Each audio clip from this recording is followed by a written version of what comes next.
வணக்கம். கற்பகம் விருச்சிகம் சேனலுக்கு உங்களை வரவேற்கிறேன். வணக்கம். இன்றைக்கி மஞ்சள் பிள்ளையார் வீட்டில் பிடிச்சி வைக்கிறதால என்னென்ன பலனுன்றதை பார்க்கலாம். தேவையான பொருட்கள்லாம் பார்க்கலாம். முதல்ல மஞ்சள், பூ, குங்குமம், கல்கண்டு நெய்வேத்தியத்துக்கு, அப்புறம் வெத்தலை. இப்போது அது எப்படி பிடிச்சி வைக்கின்றதை பார்க்கலாம்.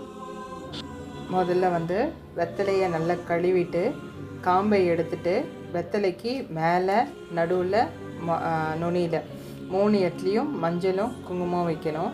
இது பிரம்மருக்கும் சிவனுக்கும் விஷ்ணுவும் அதில் இருக்கிற மாதிரி ஐதீகம் இருக்குது. ஃபஸ்ட்டு அவங்களுக்கு மஞ்சளும் குங்குமமும் வச்சு அவங்கள கும்பிட்டுட்டு நம்ம இப்போ அதில் மஞ்சள் பிள்ளையார் பிடிச்சி வைக்கிறத பற்றி இப்போ பார்ப்போம். இப்போ மஞ்சள் பிள்ளையார் எப்படி பிடிக்கிறதுனா, மஞ்சள் கொஞ்சம் ஒரு ஸ்பூன் போட்டுட்டு அதில் கொஞ்சோண்டு பன்னீர் மிக்ஸ் பண்ணி பிள்ளையார் பிடிச்சி வைப்பேன்.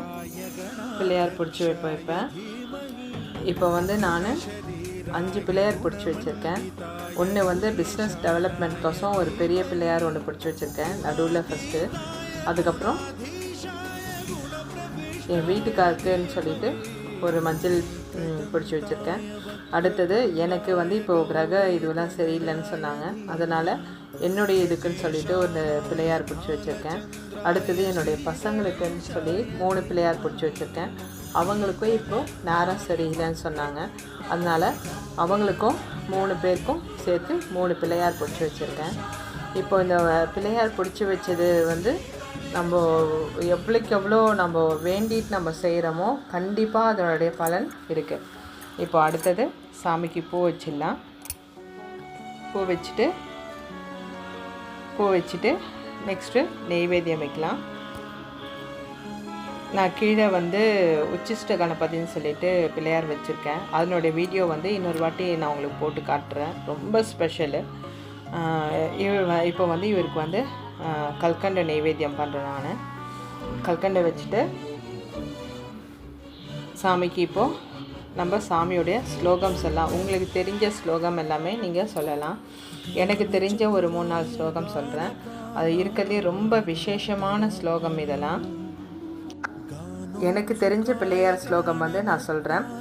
ஒரு ஸ்லோகம் 27 வாட்டி இல்லைன்னா 18 வாட்டி இல்லைன்னா 9 வாட்டி நீங்கள் சொல்லி சாமிக்கு பூ நம்ம கையில் வச்சுட்டு, அருகம்பில் கையில் வச்சுட்டு நம்ம அந்த ஸ்லோகம் சொல்லி முடிச்சுட்டு அவர்கிட்ட வச்சு நம்மளுடைய வேண்டுதலையும் அவர்கிட்ட வச்சுட்டு நம்ம தூப தீபம் காமிச்சிட்டு நம்ம சாமி கும்பிட்டு முடிச்சிட வேண்டியதான். இப்போ நான் ஸ்லோகம் சொல்கிறேன். ஃபஸ்ட்டு ஸ்லோகம். சுக்லாம் பரதரம் விஷ்ணும் சசிவர்ணம் சதுர்புஜம் பிரசன்னவதனம் நித்யாயே சர்வ விக்னோபவ சாந்திகே. பாலும் தெளித்தேனும் பாகும் பருப்பும் இவை 4ம் கலந்துனக்கு நான் தருவேன்.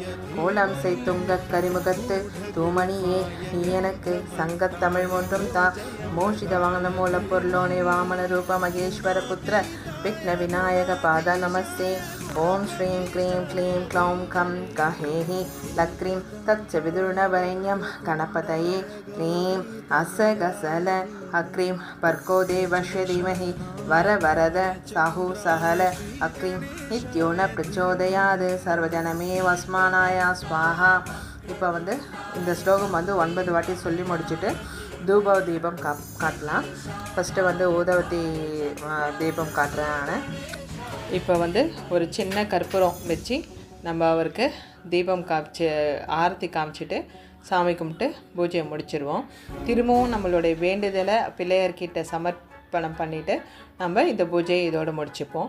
ஆக்சுவலாக இந்த மஞ்சள் பிடிச்சி வைக்கிறது எதனாலனா, பார்வதி அம்மன் அவங்களுக்கு பாதுகாப்புக்கு காவலுக்கு யாருமே இல்லை அப்படின்னு மனசில் கஷ்டப்பட்டுக்கிட்டே மஞ்சளை தேய்ச்சி குளிக்கும்போது அந்த மஞ்சளை பிடிச்சி வச்சு அதுக்கு ஒரு உயிர் கொடுத்து ஒரு உருவமாக உருவாக்கி முதல்ல பார்வதி அம்மன் தான் பிள்ளையாரை பிடிச்சி வச்சு நமக்கு முதற்கண் விநாயகராக நமக்கு உருவாக்கி காமிச்சு விட்டது அவங்கள தான். நம்மளும் அவரை நம்ம பிடிச்சி பிடித்து வைத்து கும்பிட்டு வந்தால் அனைத்து கெடுதலும் விலகி அனைத்திலும் வெற்றி உண்டாகும். நன்றி, வணக்கம். நம்மளுடைய சேனலை இப்போ நம்ம ஃபஸ்ட்டு போட்டிருக்கோம். சப்ஸ்கிரைப் பண்ணுங்கள், லைக் பண்ணுங்கள். நன்றி, வணக்கம்.